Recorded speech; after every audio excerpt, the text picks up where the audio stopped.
Pozdravljeni, hvala Slovenski matici, še zlasti Miljani Cunta za organizacijo današnjega dogodka.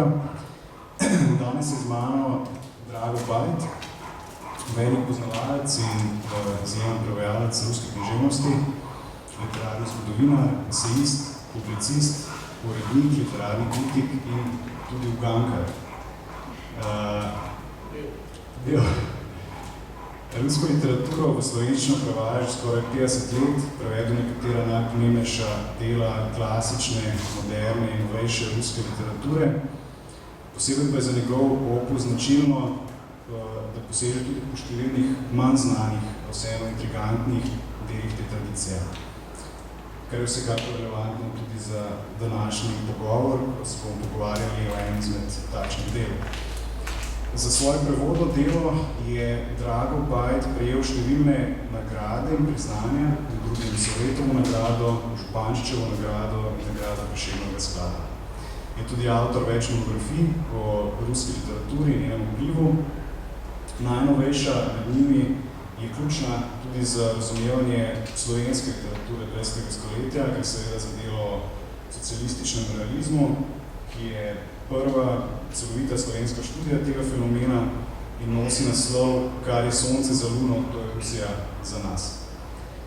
Danes pa se bo pogovarjala o ruskem pisatelju Leonidu Andrejevu in enemu izmed njegovih najpomembnejših del, drami z naslovom Človekovo življenje, ki je pravkar izšla pri Slovenski matici v vašem prevodu in z vašo bogato spremno študijo.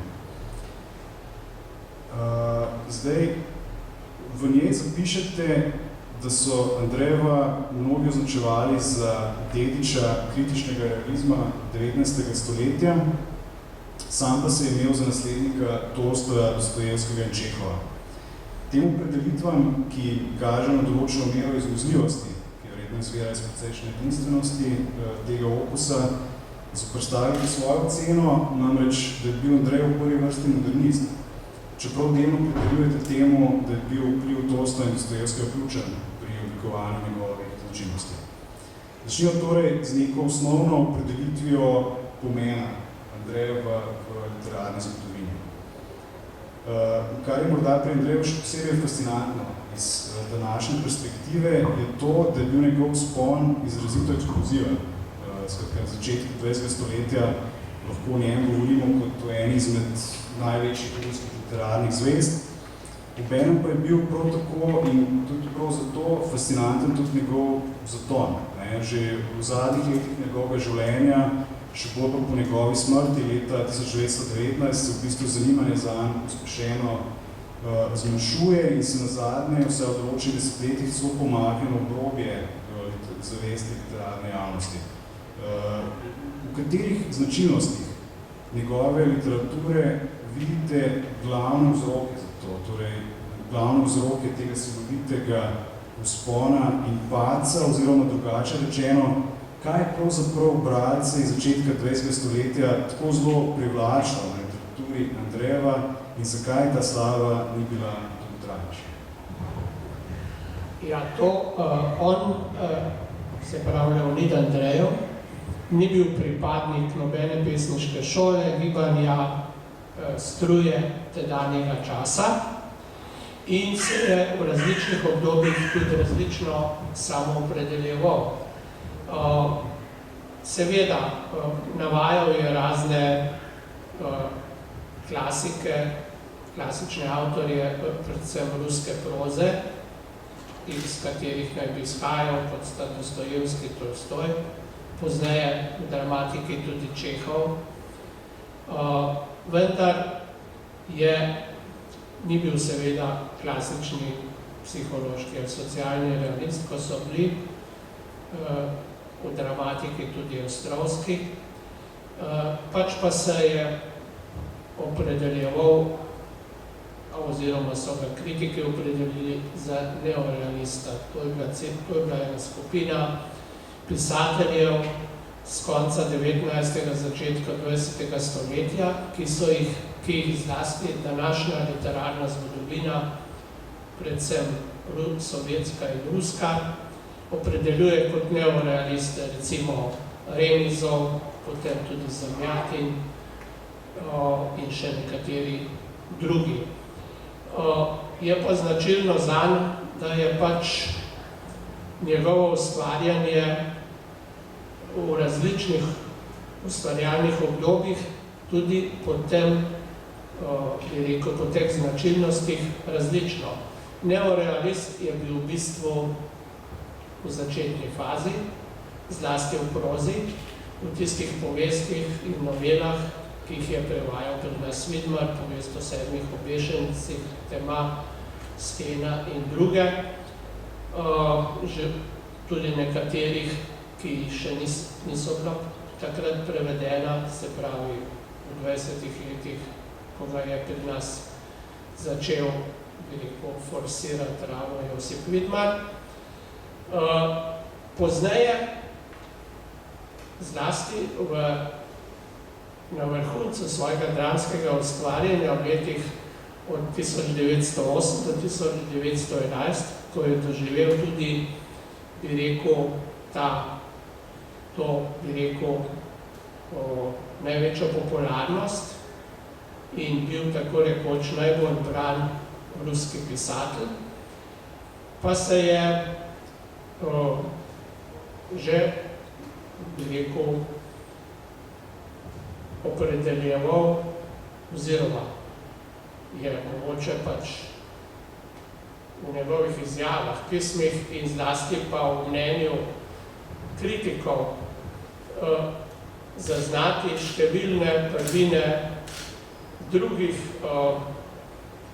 literarnih gibanj, ki jim on sicer ni pripadal, se pravi predvsem simbolizma in kot kaže ravno človekovo življenje in še kakšna igra iz tega časa nekakšnega protoekspresionizma, se pravi ravno leta 8, ko so nastale Črne maske, je v bistvu to je rojstno leto ekspresionizma kot takega, se pravi v Nemčiji. Ne?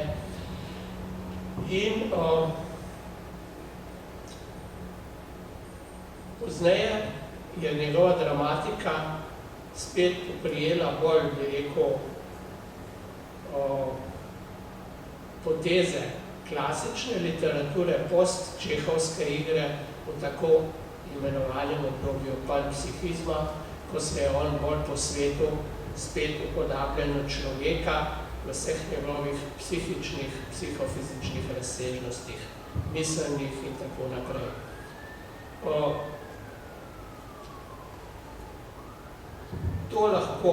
To lahko rečemo nasplošno, ne. Sicer pa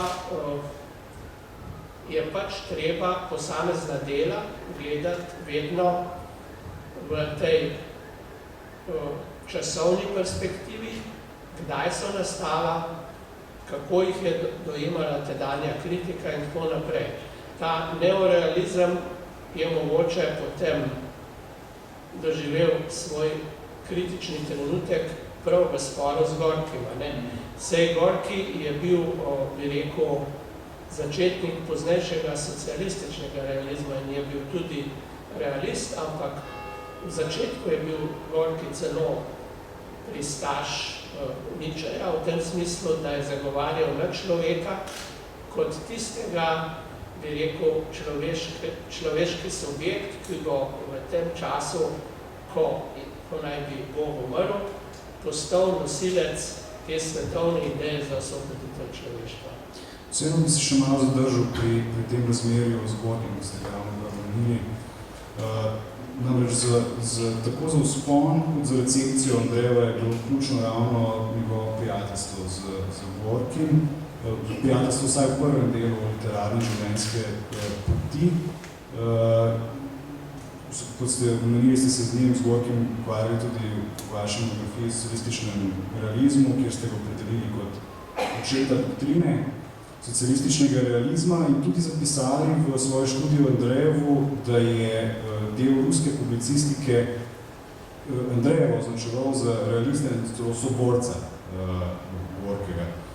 Obenem pa sami v tej sprednji besedi že tako na začetku jasno predelite, da je Gorki po vaši oceni antipod Andrejevo. Kakšno je torej to razmerje? Ali se določeni segmenti literature Andrejeva vseeno približujejo Gorkemu? Omenili ste zgodnje obdobje. Je res, da je ob začetku njenega prijateljstva Gorki prepoznal v Andrejevu soborca, je to tudi obratno? In kaj so ključne poteze teh dveh opusov, zaradi katerih lahko nazadnje ocenimo, kot ocenite vi v vaši spremni besedi, da gre vseeno v bistvenem za pozicijo?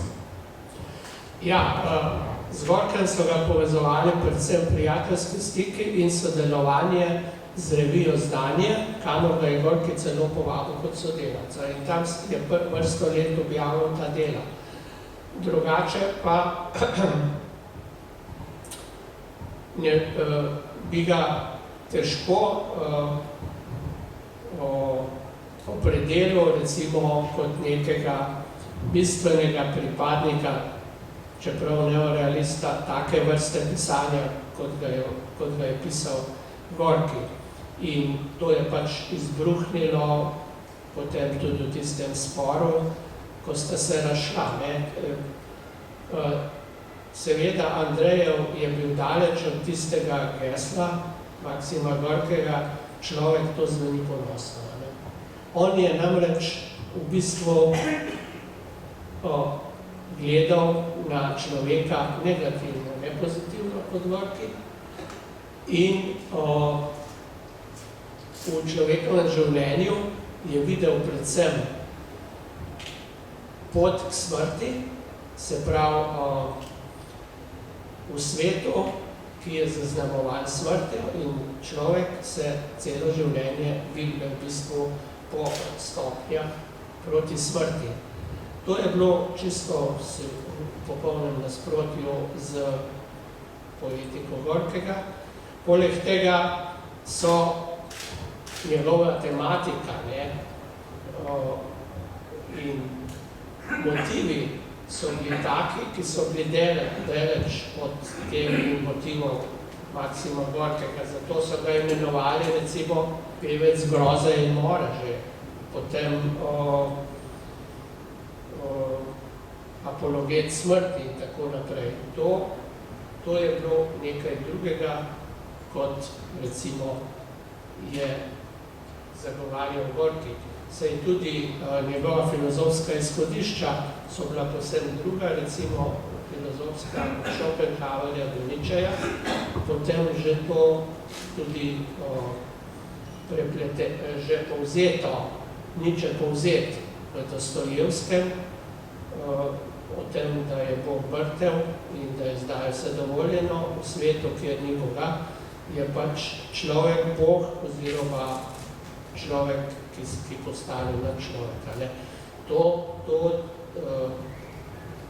To izhaja iz Dostojevskega in to je tudi sam Andrejev poskušal besediti v različnih proznih in dramskih delih. Prav zaradi tega, ker je bil, bi rekel, pesnik smrti, ker je bil neke vrste zagovornik skepticizma, iracionalizma, spiritualizma, to, kar je bilo recimo tudi zelo značilno za dekadenco, to je zgodnjo, bi rekel, obliko tudi simbolizma. Prav zaradi tega je postal tako popularen, njegova popularnost je doživela vrh leta 8 in v tem času je bil ne samo najbolj bran, ampak tudi najbolj izdajan ruski pisatelji in v tistih letih po 1910 so izšla njegova zbrana dela že. Se pravi, to je bilo res da 10 let pred smrtjo, ampak vseeno je bil on še zelo živ od takrat. In tudi če zagovarjamo njegovo, bi rekel, izhajamo iz njegove poetike, vse to kaže, da v bistvu ni, bi rekel, se ni opredeljeval samo za določene lastnosti realizma ali simbolizma ali ekspresionizma, ampak za neko širši umetniški okvir, ki ga zlasti zdaj sodobna literarna zgodovina uvršča v okvir modernizma oziroma ruske moderne. In sicer ruske moderne bolj obarvane po nordijsko, kjer te njegove značilnosti so tudi značilnosti nekaterih skandinavskih avtorjev, recimo Ibsena, Strindberga, Hansona in tudi slikarskih idealov, recimo Munka, norveškega slikarja. Zato sem mu pač rekel, da je modernist oziroma moderne, ker ga ni mogoče enoznačno opredeliti sem za to ali ono smer. No, ena od pomembnih razsežnosti tega odnosa z Gorkim je seveda tudi vprašanje odnosa do revolucije. Zdaj, tema revolucije je gotovo pomembna tako za ustvarjalno, kot tudi življenjsko pot Andrejeva in seveda tudi za njegovo recepcijo. Ta odnos ima nek razborljiv vlog od navdušenja nad revolucionarnimi tendencami v ruski družbi na začetku 20. stoletja, pa prek vse večje skepse do tovrstnih projektov. V literaturi se to odraža predvsem v nekem odporu do nasilja, še zlasti političnega, pa vse do ostre in odločne zavrnitve bolševiške revolucije leta 1917. Ta vprašanja so bila gotovo ključna tako za ta odnos, kot seveda tudi za poznejšo recepcijo njegovega dela. Ta odločitev je bila seveda, ta zavrnitev je bila tako odločna, da je zadnjih 2 leti v pisu svojega življenja, v pisu tudi politične eseje, ki jih je poširil v tujino z protestom proti tej revoluciji. Zdaj, to vprašanje je zelo ključno tudi za slovensko recepcijo. To je zanimivo. Omenili ste Josipa Vidmarja, uporabljali ste zanimiv izraz, da je forsiral Andrejeva v 20-ih. Kar je seveda zanimivo pri recepciji Josipa Vidmarja, ki je pravzaprav pred vami napisal edini v slovenskem prostoru za res obsežno in pač poskus celovite študije, in med tema študijami je skoraj 100 let, je, da je pravzaprav on se navezal na, on je bil ključen za to, da je v slovenskem prostoru prišlo do nekega navdušenja nad tem opusom in tudi konkretno do mesta Andrejeva v slovenskem gledališču. V obdobju med vojnama je bilo več kot 10 prizoritev na slovenskih odrih. Vidmar je prevajal Andrejeva in edini resno interpretiral, ampak ta njegova interpretacija je temeljila na neki zelo nenavadni interpretaciji, ki jo je v bistvu pred vami že zelo prepričljivo sesul Vlado Kralj.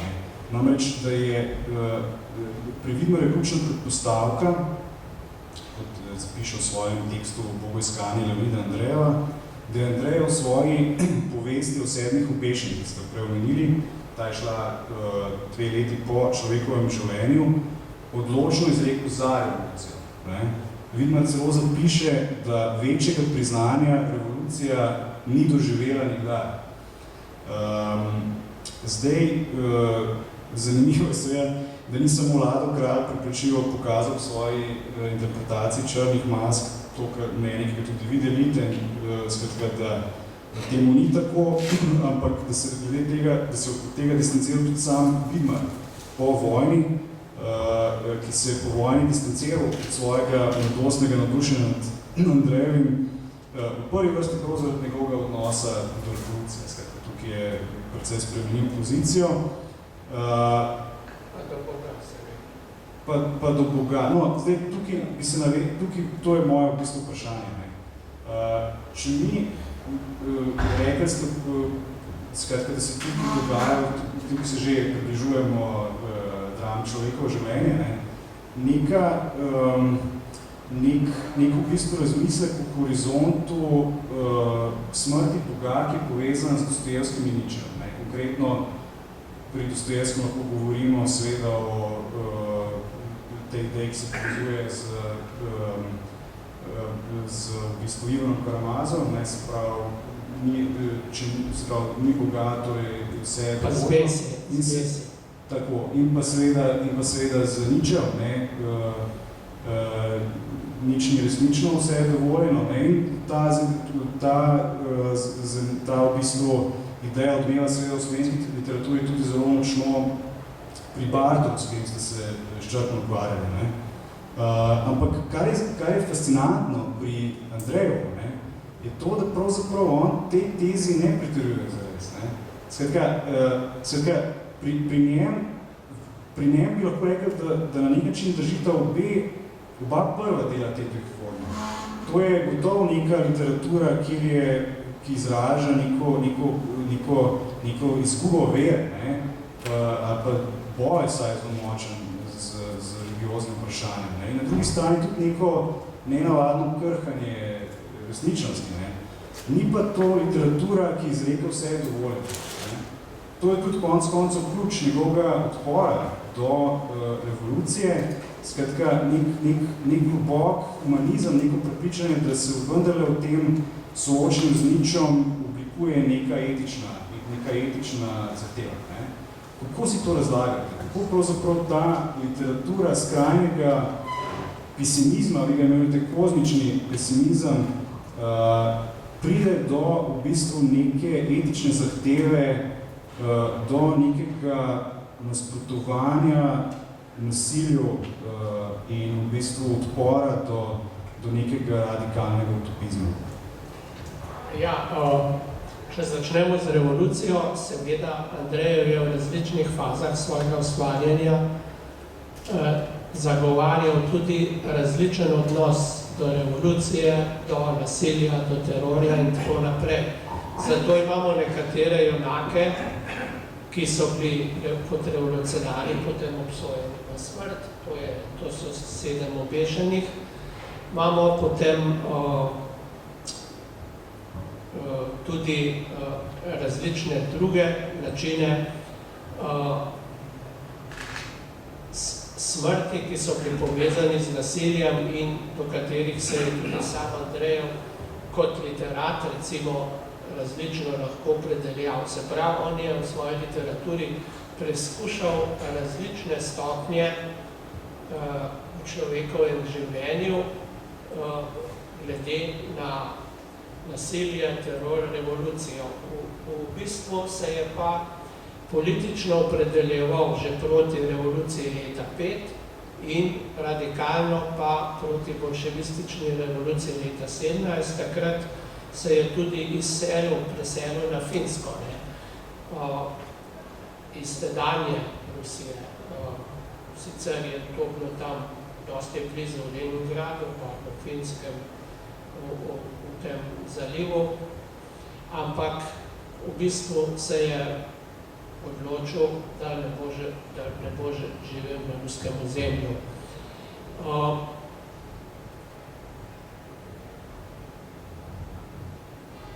Sam je tudi pozneje v različnih, tudi v dramskih tekstih poskušal spet obdelovati revolucijo, pa njegov problem človeka, nadčloveka, problem Boga v drugih delih, ki naj bi nastala po človekovem življenju, ki pa so ostala samo v zasnovi. On je bil nenehno razpet v tem okviru, človek, Bog, potem faustovske teme, mefistofelovske teme, problem Juda oziroma Joba, recimo življenje Vasilija Frivejskega, je v bistvu zgodba o duhovniku, ki hoče verjeti v Boga in v življenje tako prizadeva ves čas, zgubi družino, zgubi otroke, da na koncu zgubi Boga. In ta zgodba je bila tudi povezana z človekovim življenjem, po nekaterih interpretacij. Ja, mogoče je bila povezana tako, če človekovo življenje jemljemo tudi kot neko literalizirano autobiografijo samega Andrejeva. Tudi Andrejev je doživel vse mogoče v svojem življenju, bi rekel, zaradi smrti žene, potem zaradi pijančevanja in različnih takih dogodkov v življenju, poskusov samomora, je večkrat zvomil v pase in tudi v svet okrog sebe. Ne? Zato pač nekatere te, bi rekel, reflekse najdemo tudi v človekovem življenju. Kar pa se tiče zdaj Vidmarja, ne? Jaz ne vem, zakaj se je s tako, bi rekel, navdušenostjo on lotil Andrejeva in prevajanja takrat v 20 letih. Predvsem iz dramskih del je prevedel tudi Črnomaske, ki so se pripravljali za uprizoritev, vendar do prizoritve ni prišlo. Pač pa je Marij Kogoj, ki naj bi napisal to glasbo za dramsko predstavo, potem iz te glasbe, ki se je tako zelo razširila, ustvaril celotno opero, ki je bila uprizorjena leta 1929. Ne. Tudi je res, da je seveda to bilo predvojno obdobje Josipa Vidmarja, ki na nek način, njegovi pogledi, na nek način seveda odsevajo tudi v izbiri avtorjev, ki jih je prevajal, in je potem po vojni skoraj vse prevode tudi izdal, malenkostno popravljeni, tudi Andrejeva. Tista spremna beseda v tistem izboru je pa seveda ena bleda senca te njegove študije iz 20 let. Tam je v bistvu črtal vse tisto, kar je bilo za to študijo bistveno, zlasti pa ta problem bogoiskateljstva, bi rekel.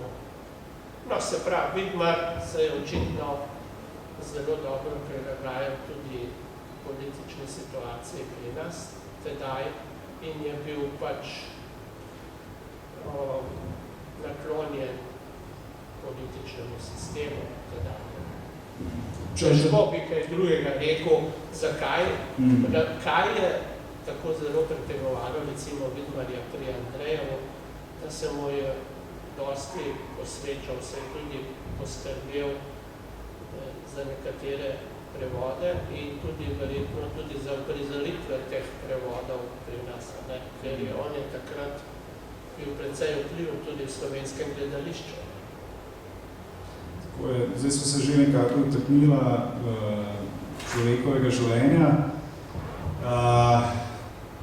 Zakaj ravno ta drama? Pred dogodkom ste mi povedali, da ste vi predlagali prav to delo za prevod in izdajo pri Slovenski matici. Kakšno mesto zavzema ta drama v opusu Andrejeva? Kako je torej prišlo do odločitve za njen prevod in zakaj je danes vredno brati ali morda celo uprizarjati? Ja, ta drama je bila že v času svojega nastanka in tudi v prvih uprizoritvah zelo kritično obravnavanja v tedanji strokovni in tudi gledališki javnosti. Pač zaradi teh osnovnih tem in bi rekel tega pesimizma, bi rekel tega načina uprizarjanja, ki je odstopalo od čehovske tradicije in imelo toliko novih lastnosti, ki so bile tedaj za rusko dramatiko in rusko gledališče nove, da je publika težko sprejemala, še manj pa kritika, ki je bila še nekoliko bolj razgledana tudi po evropski in svetovni literaturi. Zato tudi v tistem času, ko je bil pri nas Andrejev prevajan in uprizarjen, to pa so izključno 20 leta.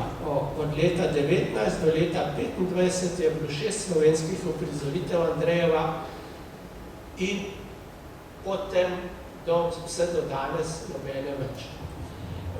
Uprizorjene so bile pa predvsem igre izvornega obdobja, ki so bile še malo bolj, bi rekel, tematsko in tudi idejno povezane s klasičnim ruskim gledališčem Ostrovskega ali Čehova, so bile tudi tematsko, bi rekel, bolj v skladju z razumevanjem slovenskega občinstva. Ni pa bila uprizorjena nobena igra iz tega ključnega obdobja, ki se je danes izkazalo dejansko za najbolj inovativno obdobje v dramskem ustvarjanju Andrejeva v letih 6 do 11. Zakaj ne? Zakaj? Ja, mislim, da je bila ta literatura dramska za tisti čas za slovenske preveč radikalna oziroma zelo nerazumljiva, saj če je šlo za proto-ekspresionizem, saj tega na slovenskem ni nihče.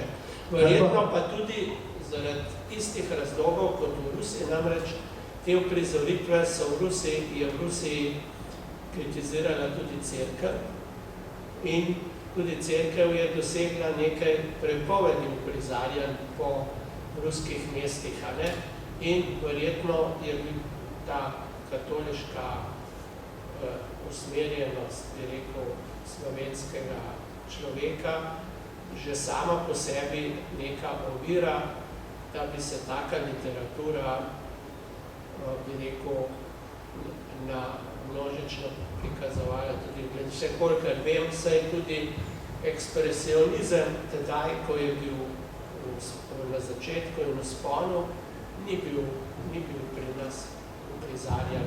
Kako pa s tem danes? Zdi, da bi se ta dramatika lahko vrnila na slovenske odre? Ja, za klasično dramsko gledališče, se pravi drama v Ljubljani, drama v Mariboru, ali pa se mi zdi to malo težje. Saj so bili že, recimo, sem že ta prevod svoj čas komu že poslal in recimo Janez Pipan je pač zavrnil vsak, da bi bilo to mogoče prizoriti, kot da to ni aktualno, da je to danes nemogoče prikazovati na odru in tako naprej. Bi se pa dalo prizoriti v kakšnem bolj, bi rekel, bodi se eksperimentalnem gledališču, ki je bolj nagnjeno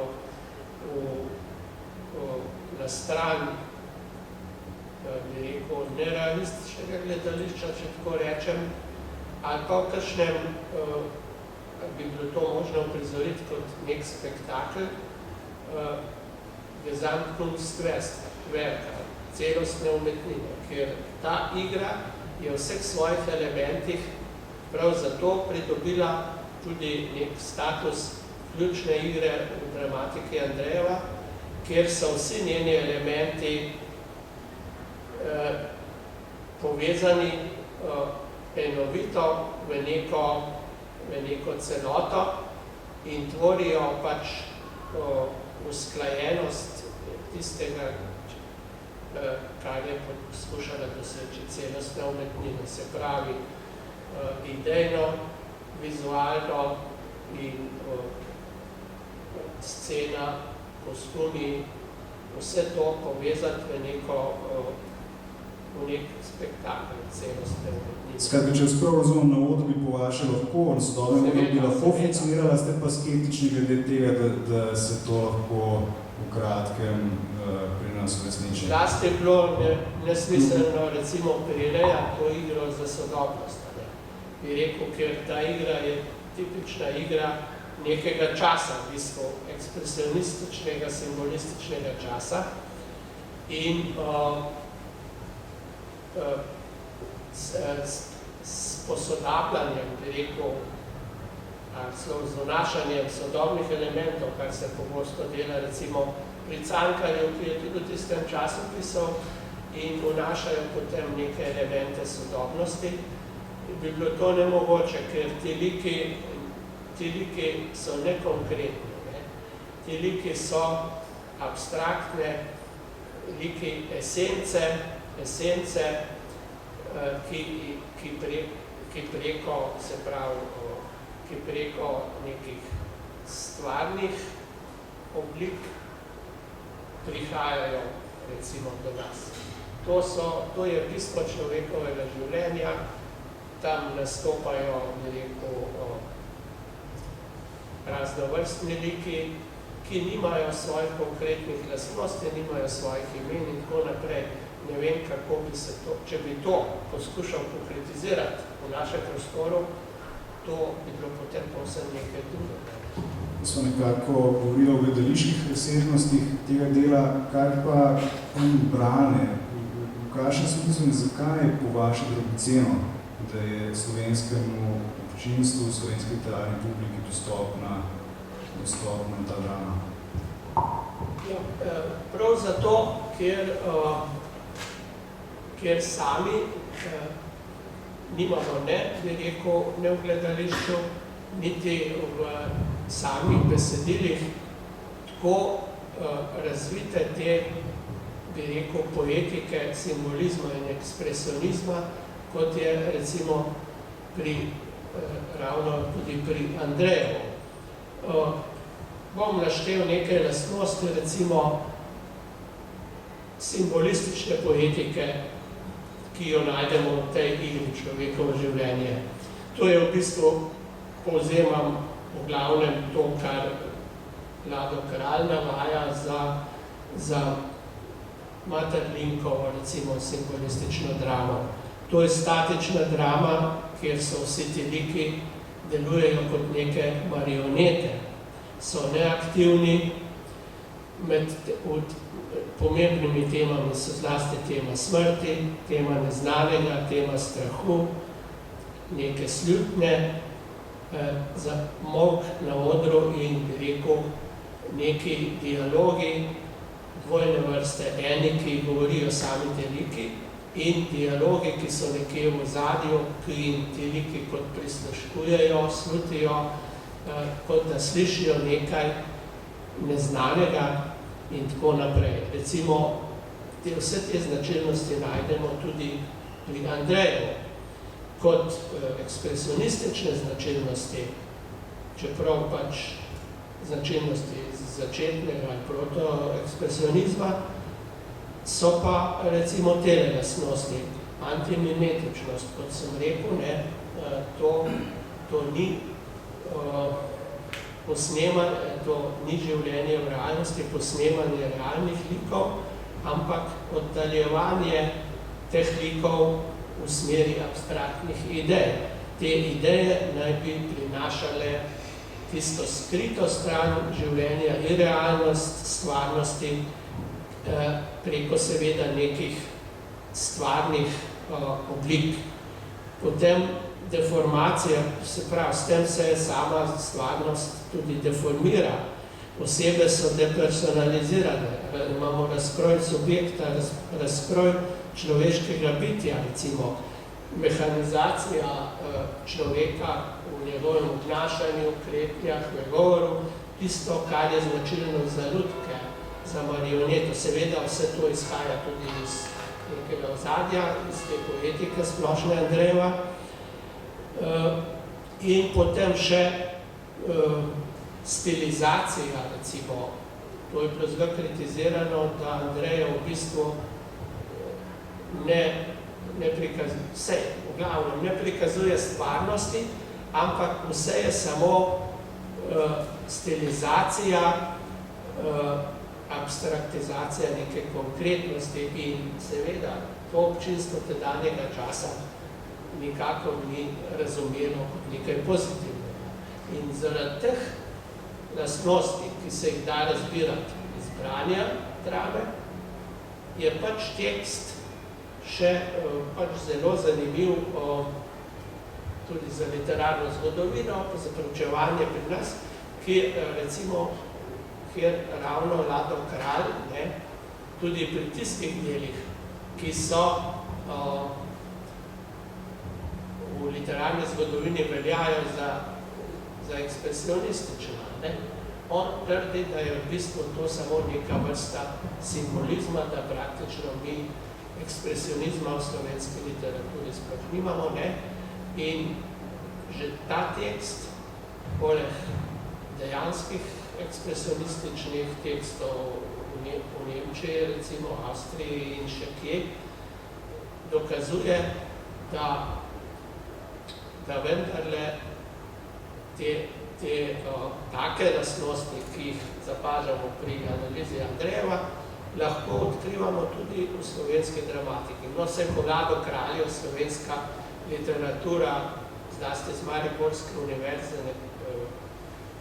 Jožica Čeh in potem ena Vojena Stojanovič, beograjska slavistka, so pač s temi analizami, bi rekel, postavile to tako imenovani neekspresionizem slovenskih kraljev v neko bolj realno luč in ugotovile, da dejansko imamo vrsto avtorjev proze in tudi dramatike od Bevka naprej, ki so zgodni ekspresionisti. Pa je z Andrejem v njegovi domovini danes, v spremni besedi, nekaj čim primerjate ruski in slovenski prostor in pravite, da na nekaj čim to slovenska recepcija poteka z desetletjem ali dvema zamika, ne? Da se v bistvu potem, ko se sporadično vrača določen interes v Rusiji, pojavi tudi v Sloveniji z določenim zamikom. V številnih sodobnih biografskih prikazih omenjajo pisci, da je po letu 1989 se nek način Andrejev vrnil v učbenike literarne. Kako je z njim danes? Se mu je do neke mere vrnil status velike figure ali še vedno je nekje na obrobju, kakšna je danes njegova recepcija v Rusiji? Ja, kot sem že prej omenil, vrača se kot modernista, ne? Oziroma značilen predstavnik ruske moderne, odvisno od skandinavskih vplivov predvsem. Ne? In se pravi, modernist tako v prozi kot v dramatiki. Ne? Zlasti pa je, bi rekel, značilno in močno prizadevanje ruskih literarnih zgodovinarjev, da bi ga prikazali kot ekspresionista. In tudi, bi rekel, navzočnost ekspresionizma se vedno bolj poudarja tudi v ruski literaturi. Vse tisto, kar je bilo svoj čas označeno najprej pred par desetletja, recimo kot neorealizem, ne, bi rekel od Remizova, Andreja Belega, Zamjatina, Pilnjaka in še nekaterih drugih, se zdaj raziskuje tako, da se odkriva vedno več značilnosti ekspresionistične literature, zlasti pa recimo v tem smislu tistih značilnosti ekspresionizma, ki grejo v smeri groteske, absurda in tudi eksistencializma, tudi celo odkrivamo. Zdaj zgodnji eksistencializem pred eksistencializmom. Ne? Seveda mi nismo do tega še prišli in tudi ne, bi rekel, ne obnavljamo podobo literata Andrejeva pri nas. Tisto, kar je v bistvu dejansko sledimo nekim zamikom, neki renesansi, ki jo je začel doživljati Andrejev v 50-ih letih, ko so začeli ponatiskovati neka njegova dela in potem vedno več tega izbrana dela in tako naprej. In tudi isto je naredil Vidmar s svojimi prevodi in z okrajšano študijo. Gledališče ga pa v Rusiji je že odkrilo, tam od leta 2010 naprej se vrstijo posamezne uprizoritve, pri nas pa pač ne. Seveda, on ima še celo vrsto drugih dramskih del, ki so bolj ali manj uprizorljiva, tudi samo pač zame so pač ključna dela iz tega obdobja okrog leta 1910 in to je Človekovo življenje, Črne maske, Anatema in tako naprej. Še nekaj drugih. Pri nas tega nihče ne pozna in verjetno tudi nihče danes ne bere. Je res, da je bil Andrejev, bi rekel, otrok svojega časa kot literat, da je pač doživel svojo slavo v tistem času, ko je bil nekako razvpit avtor, dekadent in bi rekel pisec del s spornimi idejami, z nekimi šlečkljivi, mogoče tudi temami, navezavi na spolnost, tudi na samomor, na terorizem in tako naprej, ampak tega danes očitno ni več mogoče uživiti v tem smislu, da bi se njegov status, ne vem kako, povzdignil v literarni zgodovini, pač on je obveljal za ključnega avtorja pač modernizma, nekak antipod Maksima Gorkija. Zdaj, za zadnje vprašanje bi se še enkrat vrnil v človekovem življenju in vas vprašal o potencialni oziroma religioznih dimenzijah tega dela, religiozne razsežnosti te drame. Namreč, zdi se mi, da je to vprašanje povezano z številnimi temami, ki ste jih zdaj odprli.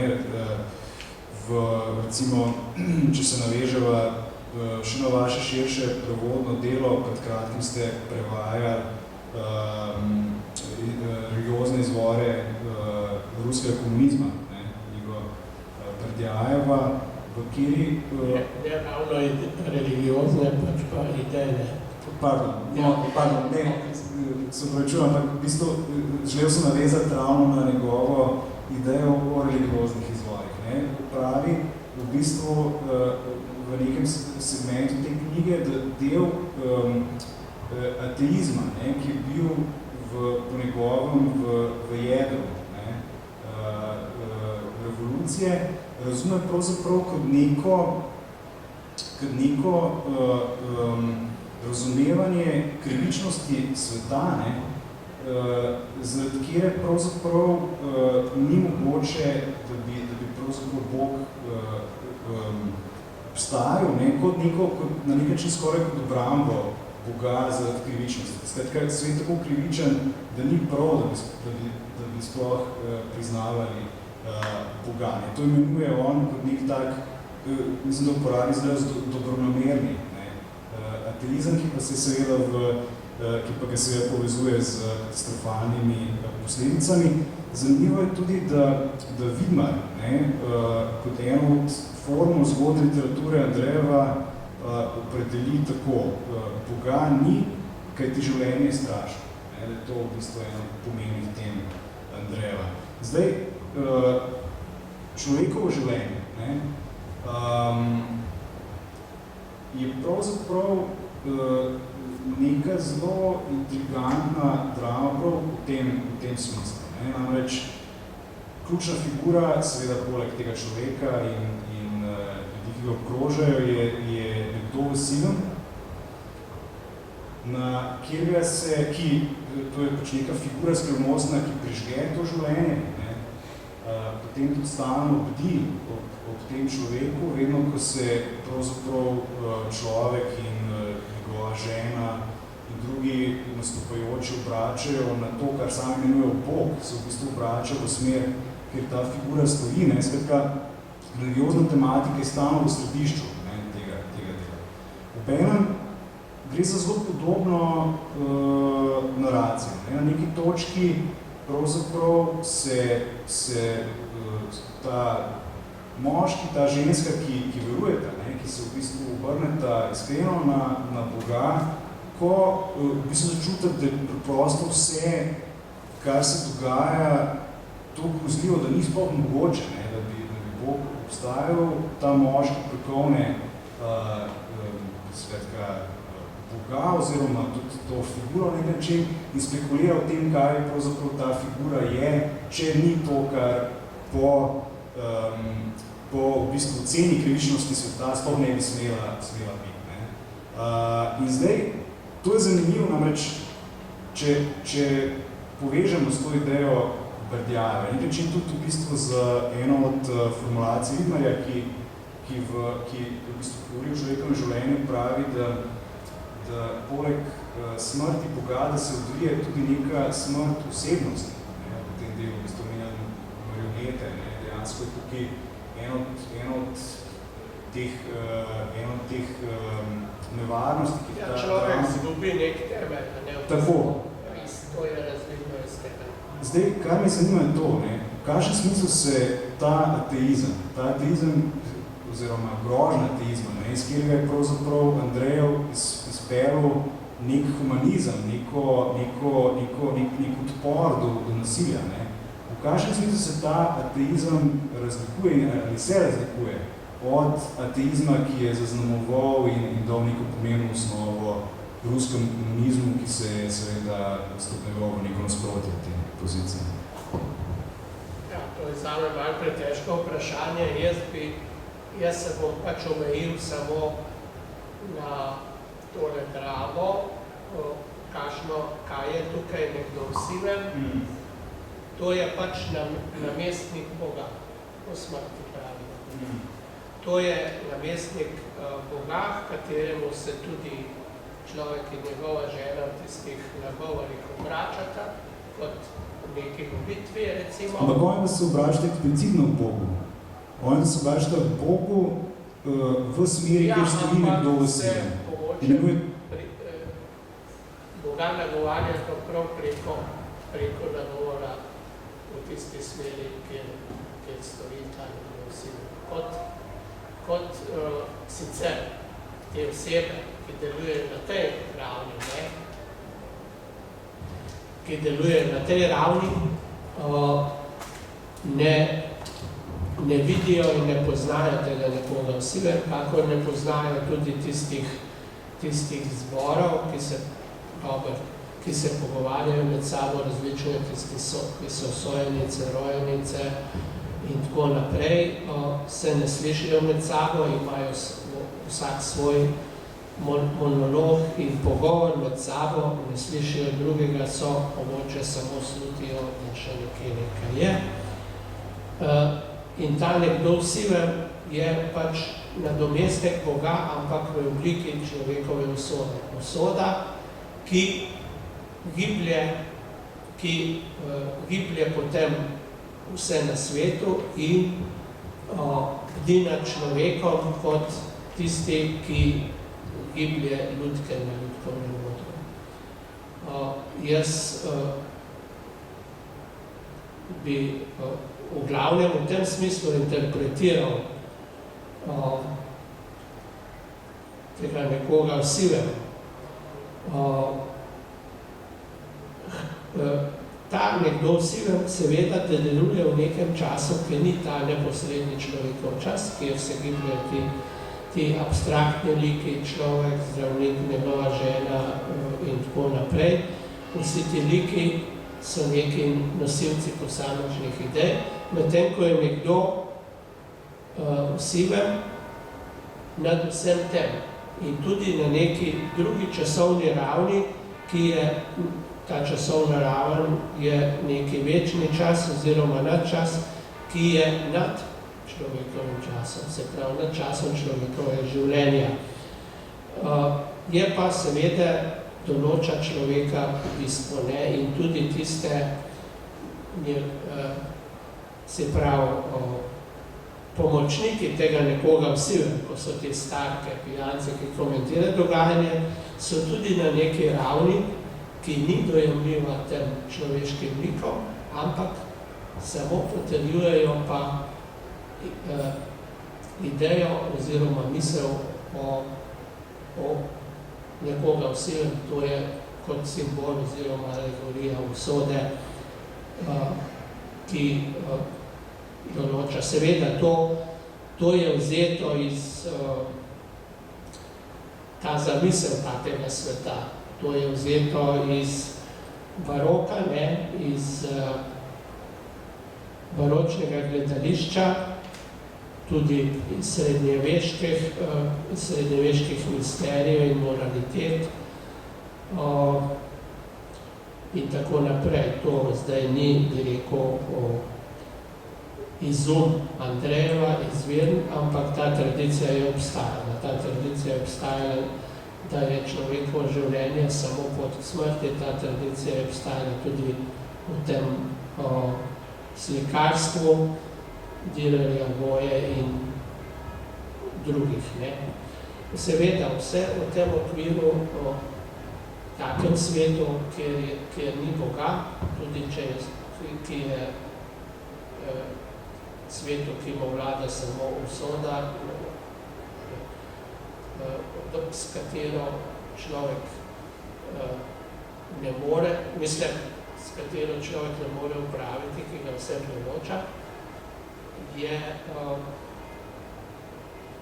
že obstajala tudi.